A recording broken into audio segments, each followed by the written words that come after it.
Iran is not our friend. Venezuela is not our friend.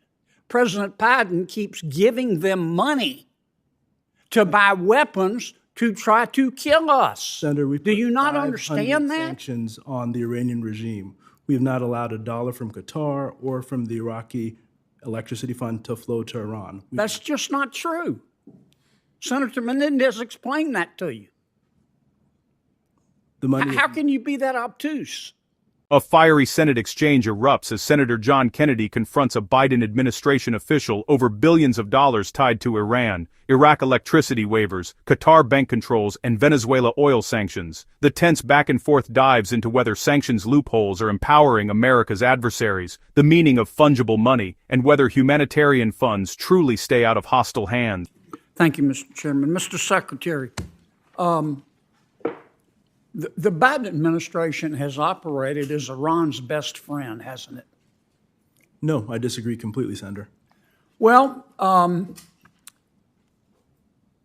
Iran sold Iraq $10 billion, not million, $10 billion worth of electricity. But Iraq couldn't pay them because of our sanctions against Iran. The Biden administration waived those sanctions, didn't it? Senator, so that Iran could get $10 billion. Isn't that a fact? No, Senator. Those waivers started under the Trump administration. That money is still in Iraq. That money has never been to Tehran. It will never go to Tehran. The first waiver was on July 2023, wasn't it? Senator, I believe those waivers started in 2018. The first waiver that the Biden administration did was July of 2023, wasn't it? So, Senator, again, I believe the waiver program started in. You didn't issue a waiver on July of 2023. Senator, the waivers were continued into 2023. And you issued another waiver to get the money to Iran in November of 2023, didn't you? Senator, as I said, that money has never been, will never go to Iran. The money is still in Iraq. The money may be used for humanitarian purposes, but not a dollar of that money. And you issued another waiver on March of 2024, not too long ago. That was 6 weeks after Iran killed 3 American soldiers. Senator, You gave Iraq permission to give Iran $10 billion, didn't you? No, Senator. As I mentioned, this was something that started in 2018 under the Trump administration. It allowed Iraq to purchase electricity and to store that money in Iraq. None of that money to date will ever go to Iran. The money is being held for humanitarian purposes. You're not telling the truth, Mr. Secretary. No disrespect, but that's just not true. Senator Menendez and Senator Scott made the point. We all know, unless you peaked in high school, you know that money is fungible.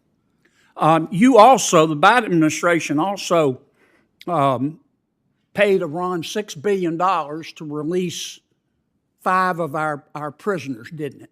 Senator, again, that money is in Qatar. None of that money has been used. It hasn't been moved.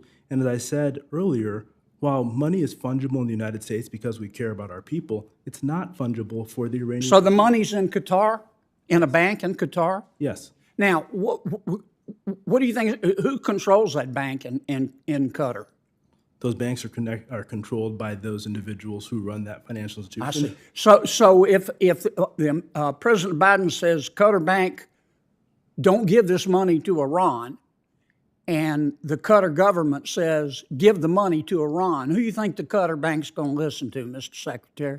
So, Senator, those banks in Qatar value greatly their ability to have a relationship with the United States because that's how they make money. Do you believe in the tooth fairy? Ultimately, if we cut off those banks, they will no longer be able to make money. Do you believe in the Easter Bunny? So, Senator, while I understand your point, fundamentally, none of that money has gone to Iran, and that money is not going to go directly to Iran. Now, you did the same thing with Maduro, you meaning the Biden administration. You guys did the same thing with Maduro in Venezuela. You removed all the sanctions on oil and mining, including gold, with Maduro, the dictator of Venezuela, didn't you? So GL 44 and 43 were put in place in Venezuela. 43 has already. Is that a yes? GL-43 has been removed. So you said, okay, Maduro, we're going to remove Maduro, best friends with Iran and Cuba and China and Russia. The Biden administration removed the sanctions on oil and mining in Venezuela. Senator, And Maduro said, I promise you that I'll hold a free and fair election. And then he put all his opponents in jail. And the Biden administration has done nothing, hasn't it, except stand there sucking on its teeth. So, Senator, I want to say again, we provided general licenses. We did not remove the sanctions. The reason we did that was because we did not trust. So what we can do The with those sanctions on Maduro's oil are not there, are they? General License 44, which gives permission for the sale of oil, expires on April 17th, which will then put those sanctions back in place. We did not remove the sanctions. We provided general The license. problem you folks have is that you want to quote Socrates in the middle of a bar fight. Iran is not our friend. Venezuela is not our friend. President Biden keeps giving them money to buy weapons to try to kill us. Senator, we Do you not 500 understand that? sanctions on the Iranian regime. We have not allowed a dollar from Qatar or from the Iraqi electricity fund to flow to Iran. That's just not true. Senator Menendez explained that to you. The money, How can you be that obtuse? Senator, as I've said, our goal is to make sure that we take every action to prevent Iran's destabilizing activity in the region. We're going to continue to go after Iran's sale of oil and try and limit their ability as best we can using the tools that you've given us. I'm here before the Senate asking for additional tools that will allow us to continue to do that. Okay, Senator Kennedy made your point. Senator Warner from Virginia is recognized.